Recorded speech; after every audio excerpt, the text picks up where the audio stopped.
আসসালামু আলাইকুম। আপনি কি যেকোনো সাইজের জন্য বা যেকোনো বয়সের মানুষের জন্য সাধারণ সালোয়ার কাটিং শিখতে চাচ্ছেন? আপনি যদি ৪টি থেকে ৫টি মাপ সঠিকভাবে শিখতে পারেন, তাহলে যেকোনো বয়স বা যেকোনো সাইজের জন্য সাধারণ সালোয়ার আপনি কাটিং করতে পারবেন খুব সহজ নিয়মে। এই ভিডিওতে সেই মাপগুলো আপনাকে শেখানো হবে। একটু মনোযোগ দিয়ে ভিডিওটি দেখার চেষ্টা করবেন। চলুন তাহলে সালোয়ারটি কাটিং করে দেখাই। সর্বপ্রথম আমরা শিখব একটি সালোয়ারের কাপড় কতটুকু নিতে হবে কার জন্য। কাপড়টি আমাদেরকে ওপেন করে নিতে হবে।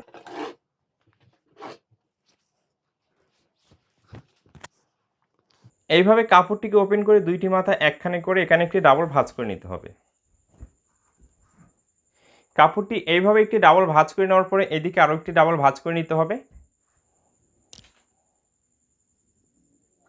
এইভাবে কাপড়টি আমাদেরকে 4 ভাঁজে ভাঁজ করে নিতে হবে। খোলা ছাদটি বাইরের দিকে রাখতে হবে, আর আপনি যেদিকে থাকবেন সেদিকে আটকানো ছাদটি রাখতে হবে, এবং যে সাইডে পায়ের মুখের মাপটি নেবেন সেই দিকে কিন্তু আটকানো ছাদটি রাখতে হবে, এবং যেদিকে বেল্টটি আমরা সেট করে নেব সেই দিকেও এইরকম খোলা ছাদটি রাখতে হবে। একটি কাপড় কীভাবে বিছিয়ে নিতে হবে আশা করি আপনি বুঝতে পেরেছেন।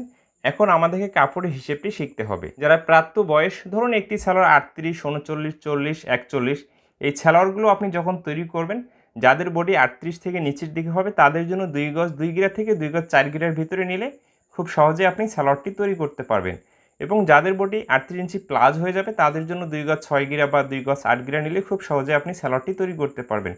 এইভাবেই কিন্তু আমাদের সালোয়ারের কাপড়ের হিসেবটি আমরা খুব সহজে কাস্টমারকে দিয়ে দিতে পারি। আশা করি আপনি বুঝতে পেরেছেন কাপড়ের হিসেবটি কীভাবে আমাদেরকে কাস্টমারকে দিতে হবে। কাপড়টি এইভাবে ভাঁজ করে নেওয়ার পরে এইদিকে সেলাই মার্জিনে কাপড় রেখে আমাদেরকে মার্জিন করতে হবে। এখানে হাফ ইঞ্চি সেলাই মার্জিনে কাপড় রেখে মার্জিনটাকে টেনে নিতে হবে সোজা করে। এইভাবে মার্জিনটি টেনে নেওয়ার পরে সালোয়ারের লম্বা মাপটি নিতে হবে। সালোয়ারের লম্বা মাপটি নেওয়ার আগে আমাদেরকে আরও একটি মাপ শিখতে হবে। একটি সাধারণ সালোয়ারের বেলের মাপটি আমরা কত ইঞ্চি নেব। যখন আপনি একটি সালোয়ার 38 ইঞ্চি লম্বা তৈরি করবেন, তখন বেলের মাপটি আপনি 6 থেকে 6.5 ইঞ্চি নিতে পারেন। যখন একটি সালোয়ার আপনি 39 থেকে 40 ইঞ্চি তৈরি করবেন, তখন 6.5 থেকে 7 ইঞ্চি নিতে পারেন। যখন একটি সালোয়ার আপনি 41 ইঞ্চি লম্বা তৈরি করবেন, তখন আপনি 7 থেকে 7.5 ইঞ্চি পর্যন্ত বেলটি লম্বা নিতে পারেন। এর ভিতরে কিন্তু একটি বেলের লম্বা মাপটি আমাদেরকে নিতে হয়। তো এই বেল সহ একটি সালোয়ার লম্বা মাপটি আমরা কী হিসেবে নেব? বেলটি আপনি যত ইঞ্চি নেবেন তত ইঞ্চি ফিতা আপনাকে বাইরে রাখতে হবে। আমি খুব সহজ করে দেখিয়ে দিচ্ছি যেন আপনি বুঝতে পারেন। ধরুন এই সালোয়ারের বেলটি আমি 6.5 ইঞ্চি দিব, তাহলে এই সেলাই মার্জিন থেকে 6.5 ইঞ্চি ফিতা আপনাকে বাইরে রাখতে হবে। এখানে কিন্তু আমাদের বেলটি সেট হবে, তাই না? তো এখানে থেকে কিন্তু আমাদের সালোয়ারের লম্বা মাপটি আসবে, এই জন্য 6.5 ইঞ্চি ফিতা বাইরে রাখতে হবে। এই সালোয়ারটি আমি 39 ইঞ্চি লম্বা তৈরি করব। এখানে 39 ইঞ্চিতে মার্জিন করে নিচ্ছি, এবং নিচে মুড়িয়ে সেলাই দেওয়ার জন্য এখানে যদি আপনার নিচে এক্সট্রা কাপড় থাকে তাহলে 1.5 থেকে 2 ইঞ্চি এক্সট্রা কাপড় আপনি নিয়ে নেবেন। আর যদি এক্সট্রা কাপড় না থাকে, সাইড থেকে যে কাপড় আসবে সেই কাপড়টি নিচে জয়েন দিয়ে এখানে আপনাকে সেলাইটি দিয়ে নিতে হবে। তো এখানে আমি 2 ইঞ্চি এক্সট্রা কাপড় নিয়ে নিচ্ছি নিচে মুড়িয়ে সেলাই দেওয়ার জন্য। এখন এই মার্জিনটাকে আমাদেরকে টেনে নিতে হবে। তো এইভাবে লম্বা মাপটি নেওয়ার পরে যদি এইভাবে আপনার লম্বা মাপটি নিতে সমস্যা হয়, তাহলে আরেকটি আপনি নিয়মে নিতে পারেন। বেল্টটি আপনি যত ইঞ্চি দিবেন তত ইঞ্চি আপনাকে মাইনাস করতে হবে। তো এখানে থেকে যদি আমি এই পায়ের পাটটি মেপে দেখি, তো এখানে থেকে, তাই না, এখানে আছে 32.5 ইঞ্চি, এবং বেল্টটি কত ইঞ্চি দিব? 6.5 ইঞ্চি। 32.5-এর সাথে যদি আপনি 6.5 ইঞ্চি যোগ দেন তাহলে কিন্তু 39 ইঞ্চি হয়ে যাচ্ছে। এইভাবে বেলের মাপটি বাদ দিয়ে কিন্তু আপনি পায়ের পাটের লম্বা মাপটি নিতে পারেন। এই দুইটি নিয়মে যে আপনাকে বুঝিয়ে দিচ্ছি যেন আপনি বিষয়টি বুঝতে পারেন সহজভাবে। একটি সালোয়ারের লম্বা মাপটি কীভাবে নিতে হবে আশা করি আপনি বুঝতে পেরেছেন। এরপরে এখানে আমাদের পায়ের মুখের মাপটি নিতে হবে। একটি সাধারণ কুচি সালোয়ারের পায়ের মুখের মাপটি আমরা কী হিসেবে নেব? সর্বপ্রথম আপনাকে কাস্টমারকে জিজ্ঞেস করতে হবে ওনার কোনো পার্সোনাল রুচি আছে নাকি, বা কত ইঞ্চি উনি নিতে চায়। উনি যদি কোনো মাপ দিয়ে থাকে আপনাকে 13 ইঞ্চি বা 14 ইঞ্চি বা 11 ইঞ্চি, সেই মাপে আপনি পায়ের মুখের মাপটি নিতে পারবেন। কাস্টমার যদি তার কোনো ইচ্ছা না জানে তাহলে কিন্তু আপনার রুচি অনুযায়ী আপনি দিতে পারেন। সাধারণত আমরা কত ইঞ্চি দিব? যারা মিডিয়াম বয়সের হবে তাদের জন্য 11.5 থেকে 12 ইঞ্চি দিব। যারা অতিরিক্ত বয়স্ক হবে তাদের জন্য আপনি 13 থেকে 14 ইঞ্চি বা 12.5 ইঞ্চি এর ভিতরেই দিয়ে দিতে পারেন। আশা করি বিষয়টি বুঝতে পেরেছেন একটি সাধারণ ছেলের পায়ের মুখের মাপটি কত ইঞ্চি নিতে হবে। তো এখানে পায়ের মুখের মাপটি আমি 12 ইঞ্চি দিব। 12কে 2 ভাগ করে 6 ইঞ্চিতে এখানে মার্জিন করতে হবে, এবং সেলাই মার্জিনের জন্য এখানে 1 ইঞ্চি সর্বোচ্চ আপনি এক্সট্রা কাপড় নিতে পারেন। এইভাবেই কিন্তু আমাদের পায়ের মুখের মাপটি নিতে হবে। ওকে, এইভাবে পায়ের মুখের মাপটি নেওয়ার পরে এরপরে সালোয়ারের হাইয়ের মাপটি নিতে হবে। একটি সালোয়ারের হাইয়ের মাপটি খুবই একটি গুরুত্বপূর্ণ বিষয়। আপনি হাইয়ের মাপটি যদি ঠিকঠাক মতো নিতে না পারেন তাহলে হাইটি অতিরিক্ত নিচে আসলে খুব খারাপ দেখা যাবে, এবং হাইটই যদি আপনার অতিরিক্ত কম হয়ে যায় তাহলে কিন্তু সালোয়ারটি পরতেই পারবে না। এই জন্য এই নিয়মটি জেনে আপনাকে হাইয়ের মাপটি নিতে হবে। একটি সাধারণ সালোয়ার হাইয়ের মাপ নেওয়ার সূত্র কী? এই সূত্রটি যদি আপনি জানতে পারেন তাহলে যে কোনো সাইজের জন্য নিতে পারবেন। সালোয়ারটি যত ইঞ্চি লম্বা আসবে সেই মাপটিকে 3 ভাগ করতে হবে। ধরুন এই সালোয়ারটি আমি 39 ইঞ্চি লম্বা তৈরি করব, 3 ভাগ করলে কত হচ্ছে 3 তেরো 39। এই 3 ভাগের 1 ভাগ আমাদেরকে হাইয়ের মাপ নিতে হবে। 3 ভাগের 1 ভাগ, সালোয়ার যত ইঞ্চি লম্বা আসবে 3 ভাগের 1 ভাগ আমাদের হাইয়ের মাপটি নিতে হবে। তো 39কে 3 ভাগ করে 2 ভাগ বাদ দিয়ে 1 ভাগ দিয়ে আমি হাইয়ের মাপ নিই, তাহলে হচ্ছে 13 ইঞ্চি। তো এখানে থেকে 6.5 ইঞ্চি ফিতা বাইরে রাখতে হবে বেলের জন্য। তো 1 ভাগে কত ইঞ্চি হয়েছে? 13 ইঞ্চি, তাই না? এই 13 ইঞ্চির সাথে কিন্তু আমাদেরকে এখন বডির মাপের কম্বিনেশন করতে হবে। সেই নিয়মটি হচ্ছে কি, যাদের বডিটি 38 ইঞ্চি প্লাস হয়ে যাবে তাদের জন্য 1 ভাগের সাথে 2 ইঞ্চি যোগ করতে হবে। যাদের বডিটি 38 থেকে নিচের দিকে হবে 1 ভাগের সাথে এখানে 1 ইঞ্চি যোগ করতে হবে। 13 সাথে 1 ইঞ্চি যোগ করলে কত হবে? 14 ইঞ্চি। যার জন্য আমি তৈরি করতেছি তার বডির মাপ হচ্ছে 38 থেকে নিচের দিকে, এই জন্য এখানে আমি 14 ইঞ্চিতে হাইয়ের জন্য মার্জিনটি করে নিচ্ছি। এই 39 ইঞ্চি সালোয়ারটি যাদের বডি আবার 38 ইঞ্চি প্লাস হয়ে যাবে তাদের জন্য কিন্তু এখানে 15 ইঞ্চি হাইয়ের মাপটি নিতে হবে। তাহলে কোনো কাস্টমারই আপনাকে হাইয়ের মাপ নিয়ে কখনো কোনো ক্লেম দিতে পারবে না। এরপর যে কাজটি করতে হবে, এই মার্জিনটাকে এদিকে সোজা করে টেনে নিতে হবে। এইভাবে হাইয়ের মাপটি নেওয়ার পরে এখন আমাদেরকে লুচের মাপটি নিতে হবে। আপনারা অনেকজন এই ভিডিও দেখার সময় ভিডিওটি একটু বড় হয়ে গেলে টেনে দেখেন, না হলে বিরক্ত ফিল মনে করেন। বিষয়টি হচ্ছে কি, যখন আপনাকে ভালো করে বোঝাতে যাব বা সঠিকভাবে আপনাকে বুঝিয়ে দেওয়ার চেষ্টা করব, কথার মাধ্যমে কিন্তু আপনাকে বুঝিয়ে দিতে হবে। এই জন্যে যে ভিডিওগুলো একটু বড় হয় সেই ভিডিওগুলিতে ভালো কিছু শেখার সুযোগ আছে। তাই আপনাকে বলবো ভিডিওটি মনোযোগ দিয়ে দেখুন, এখান থেকে ভালো কিছু আপনি শিখতে পারবেন। একটি সাধারণ কুচি সালোয়ারের লুচের মাপটি নেওয়ার নিয়ম কি, আমি খুব সহজ করে এখানে আপনাকে বুঝিয়ে দিচ্ছি। যার জন্য আপনি সালোয়ারটি তৈরি করবেন তার কোমর মানে হিপের মাপ, এখানে বডির মাপ এবং পেটের মাপ এই দুটি মাপ কিন্তু না, মানে কামিজের হিপ মানে কোমরের মাপ। এই কোমরের মাপটি যত ইঞ্চি আসবে সেটাকে 4 ভাগ করে এখানে 1 ভাগে মার্জিন করতে হবে। সালোয়ারটি আমি যার জন্য তৈরি করতেছি তার কোমরের মাপ হচ্ছে 36 ইঞ্চি। 36কে যদি আমি 4 ভাগ করি কত হচ্ছে 9 ইঞ্চি এখানে মার্জিন করতে হবে। একইভাবে আপনি যার জন্য তৈরি করবেন তার কোমরের মাপটিকে 4 ভাগ করে 1 ভাগে এখানে মার্জিন করতে হবে। 1 ভাগে এইভাবে মার্জিনটি করার পর এখন লুচের মাপটি নিতে হবে আমাদের প্রয়োজন অনুযায়ী। তো এই মার্জিন থেকে সর্বনিম্ন আমরা 5 ইঞ্চি লুজ নিতে পারি। সর্বনিম্ন 5 ইঞ্চি লুজ নিলে সালোয়ারটি ফিটিং হবে। একেবারে অতিরিক্ত যারা ফিটিং সালোয়ার পরে এখান থেকে 5 ইঞ্চি লুজ নিয়ে আপনি সালোয়ারটি কাটিং করবেন, ঠিকঠাক মতো তার হয়ে যাবে।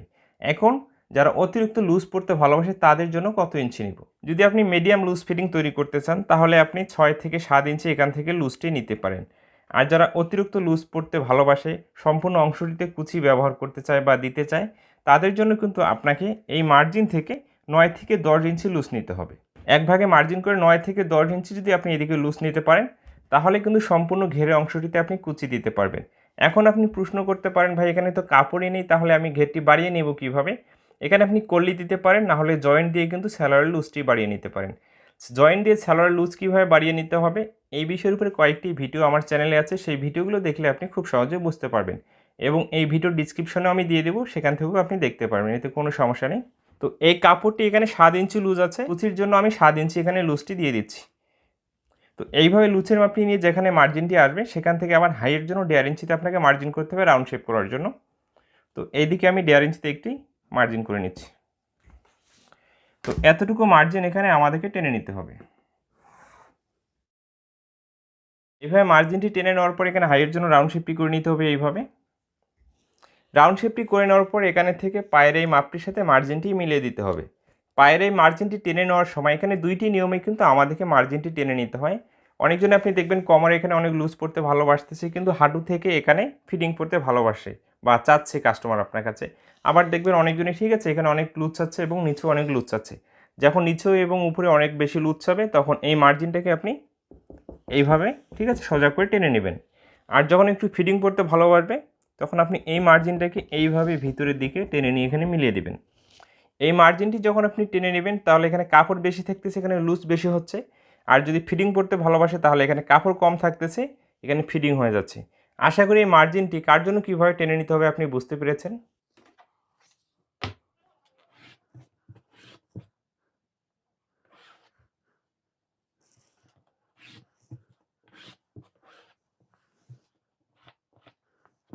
এই অবস্থায় কিন্তু এই সালোয়ারটির মাপ ও মার্জিন করা কমপ্লিট হয়ে গেছে।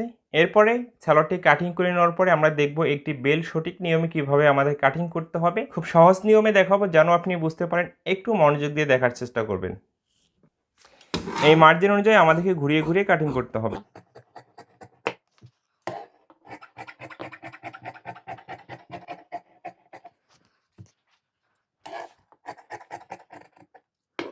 তো এখানে পায়ের পাট দুটি আমাদেরকে যেকোনো একটি সাইডে সরিয়ে রাখতে হবে।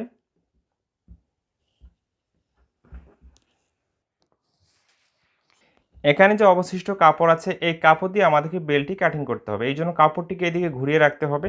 কাপড়টিকে এদিকে এভাবে ঠিক আছে 4 ভাঁজে ভাঁজ করে রাখতে হবে। কাপড়টি এদিকে ঘুরিয়ে নেওয়ার পরে বেলের পাশের মাপটি নিতে হবে। একটি সালোয়ারের বেল্টের পাশের মাপটি আমরা কিভাবে নেব? এই সালোয়ারটা আমি যার জন্য তৈরি করতেছি তার কোমর মানে হিপের মাপ হচ্ছে 36 ইঞ্চি। এই 36 ইঞ্চির সাথে এখানে 4 ইঞ্চি বা 6 ইঞ্চি যোগ করতে হবে। যারা একটু ফিটিং করতে ভালোবাসে তাদের জন্য 4 ইঞ্চি যোগ করতে হবে, যারা একটু লুজ পড়তে ভালোবাসে তাদের জন্য 6 ইঞ্চি যোগ করতে হবে। একইভাবে আপনি যার জন্য তৈরি করবেন তার কোমরের মাপটি যত ইঞ্চি আসুক না কেন 4 ইঞ্চি বা 6 ইঞ্চি যোগ করে বেলের মাপটি নিয়ে আপনি কাটিং করবেন, আশা করি অ্যাকুরেট হবে। তো 36-এর সাথে যদি আমি 4 ইঞ্চি যোগ করি কথা হচ্ছে 40, বা 6 ইঞ্চি যোগ করলে কথা হবে 42। তো এখানে আমি 6 ইঞ্চি যোগ করে বেলের মাপটি নিয়ে নিচ্ছি। তো 42কে 4 ভাগ করে 10.5 ইঞ্চিতে মার্জিন করে নিচ্ছি এবং সেলাই মার্জিন হাফ ইঞ্চি এক্সট্রা নিচ্ছি। এই মার্জিনটাকে এখন টেনে নিতে হবে। তো এতটুকু অংশ আপনি এখানে কাটিং করে নিতে পারেন, কোনো সমস্যা নেই। এইভাবে কাটিংটি করে নেওয়ার পরে এখন কিন্তু বেলের সবথেকে গুরুত্বপূর্ণ একটি বিষয় আপনাকে জানতে হবে, না হলে সালোয়ারটি কিন্তু আপনার হাই শর্ট হয়ে যাবে, না হলে অতিরিক্ত হাই বড় হয়ে যাবে। এই বিষয়টি আপনাকে জেনে যদি আপনি একটি বেল কাটিং করতে পারেন তাহলে সালোয়ারে কখনো আপনার কোনো ধরনের সমস্যা ফেস করতে হবে না। সর্বপ্রথম এখানে এলাস্টিক লাগানোর জন্য বা ফিতার ঘাট তৈরি করার জন্য কাপড় রেখে আমাদেরকে মার্জিন করতে হবে। এই কাপড়টিকে আপনি এভাবে ভাঁজ করে নিতে পারেন আঙ্গুল দিয়ে চাপ দিয়ে, না হলে ফিতা দিয়ে মেপেও আপনি মার্জিন করে নিতে পারেন। তো আমি দুইটি নিয়মে আপনাকে দেখিয়ে দিচ্ছি। তো এখানে যে মার্জিনটি করেছি এখানে থেকে কিন্তু আমাদের বেলের লম্বা মাপটি ধরতে হবে। এখানে থেকে কিন্তু বেলের লম্বা মাপটি নেওয়া যাবে না, তাহলে কিন্তু শর্ট হয়ে যাবে। তো এখানে যদি আমি 6.5 ইঞ্চিতে মার্জিন করি এবং সেলাই মার্জিনের জন্য এখানে হাফ ইঞ্চি এক্সট্রা কাপড় নিতে হবে। এই মার্জিনটাকে টেনে নিতে হবে সোজা করে।